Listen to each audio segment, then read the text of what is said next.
Good morning, it's January 16th, and this is your daily brief in science. Here's everything you need to know. The Marburg virus is raising alarm in Tanzania as the World Health Organization reports suspected cases following an outbreak in Rwanda. As of January 11, 2025, 6 individuals in the Kagera region have been affected, leading to 5 fatalities, with a total of 9 suspected cases and 8 deaths reported. Transmission of the Marburg virus primarily occurs through contact with the bodily fluids of infected individuals. Symptoms include headaches, high fever, diarrhea, vomiting blood, and severe weakness. The WHO emphasizes the necessity of timely detection and isolation of cases, alongside ongoing contact tracing efforts, which are currently considered inadequate. In response to the outbreak, rapid response teams from the WHO have been deployed to assist in identifying suspected cases and controlling the situation. Authorities are actively investigating the source of the outbreak, with test results pending for samples collected from 2 patients.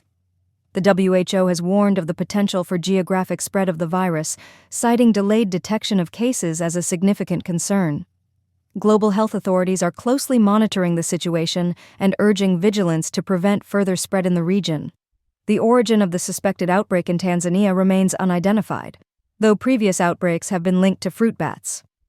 Currently, there are no approved vaccines or treatments for the Marburg virus, although managing individual symptoms can improve survival chances. The WHO indicates that further transmissions are likely, given the current circumstances, with the virus having a high mortality rate that can reach up to 89% in advanced stages. India has reached a remarkable milestone in its space exploration journey by successfully docking 2 spacecraft in orbit. This achievement enhances its ambitions for robotic lunar missions and human spaceflight. The space docking experiment, or SpaceX, was launched on December 30, 2024, from the Satish Dhawan Space Center, specifically designed to test advanced docking technology. Originally set for January 7, 2025, the docking experienced delays due to technical issues, with the Indian Space Research Organisation, or ISRO, prioritizing the safety of the satellites. A trial attempt on January 14, 2025, successfully brought the spacecraft within 3 meters of each other before they safely separated. ISRO officials monitored the entire docking procedure from the Mission Operations Complex at ISTRAC, overseeing the maneuvering process closely. The actual docking took place at an altitude of 470 kilometers above Earth, following a series of distance reductions from an initial separation of 20 kilometers. This mission is crucial as it paves the way for future material transfers between spacecraft, including payloads and potentially humans. The docking experiment was integrated and tested by Ananth Technologies, marking a significant step towards the commercialization of India's space sector. On the same day, 2 European Space Agency satellites were separated for formation flying, which is essential for solar observations expected to begin in March 2025. Additionally, the Indian cabinet approved the construction of a new 3rd launch pad at the Satish Dhawan Space Center to boost future launch capabilities. Dr. V. Narayanan, the newly appointed ISRO chairman, commended the team for their successful docking effort, highlighting its importance. ISRO aims to increase India's share of the commercial space market from 2% to 44% by 2040, amidst projections of the market reaching $1 trillion by 2030. NASA astronauts Suni Williams and Nick Hague have successfully completed the agency's first spacewalk in over a year aboard the International Space Station, focusing on essential maintenance tasks. This 6.5-hour mission involved critical repairs on astrophysics hardware, including the NICER X-ray telescope and the alpha magnetic spectrometer. This spacewalk marked Hague's 4th and Williams' 8th.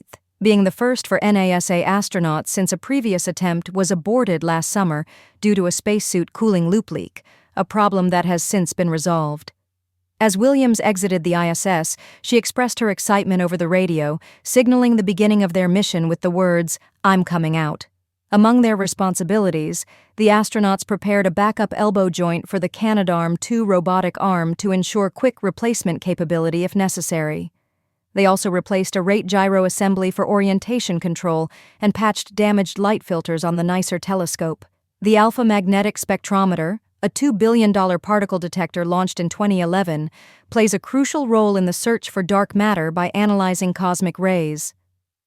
Williams and fellow astronaut Butch Wilmore had launched aboard Boeing's Starliner capsule in June 2024 for an intended week-long mission, but their return has been delayed due to technical issues. Due to ongoing delays with the Starliner, NASA has decided to return the capsule empty, which means Williams and Wilmore will remain in space until late March or early April 2025.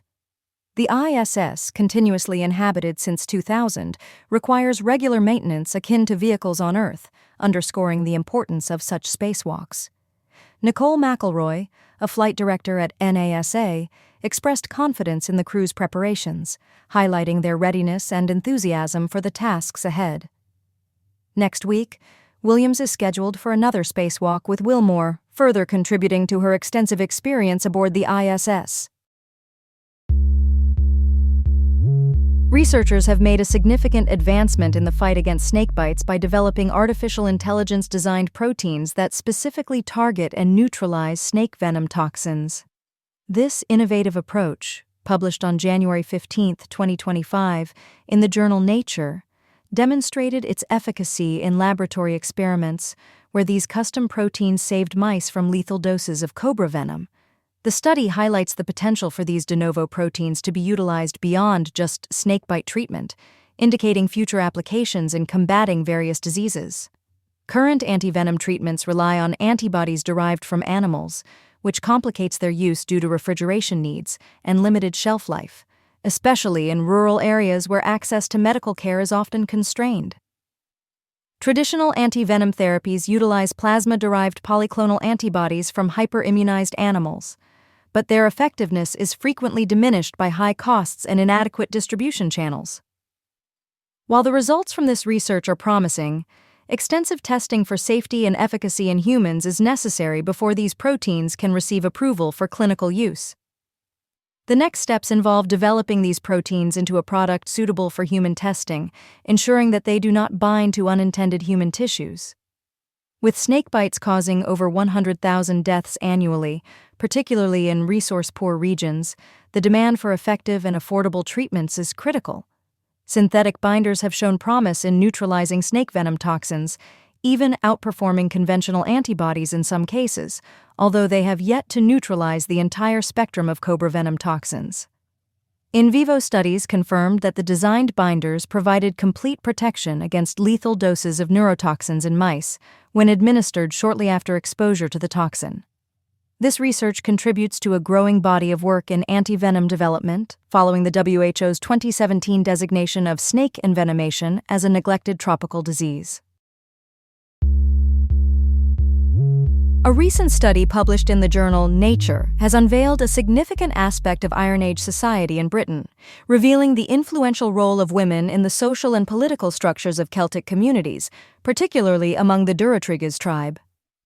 This groundbreaking research, based on genetic analysis of 2,000-year-old genomes from burial sites, indicates that a remarkable 85% of the individuals studied were related, with many sharing a rare mitochondrial DNA lineage suggesting a common maternal ancestor.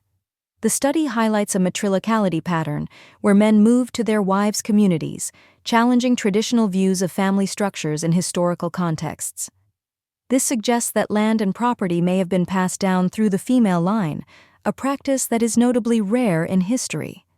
The research, which analyzed over 50 ancient genomes from the Duropolis burial site in Dorset, shows that these customs were not limited to Dorset alone, but were observed across Iron Age Britain. Interestingly, the findings indicate that men were often perceived as outsiders in their wives' communities, relying on their families for resources. This contrasts with the more common historical trend, where women typically moved to their husbands' families. The study also uncovered low mitochondrial diversity alongside high Y chromosome diversity, supporting the notion of a unique maternal lineage organization reflective of matrilocal customs.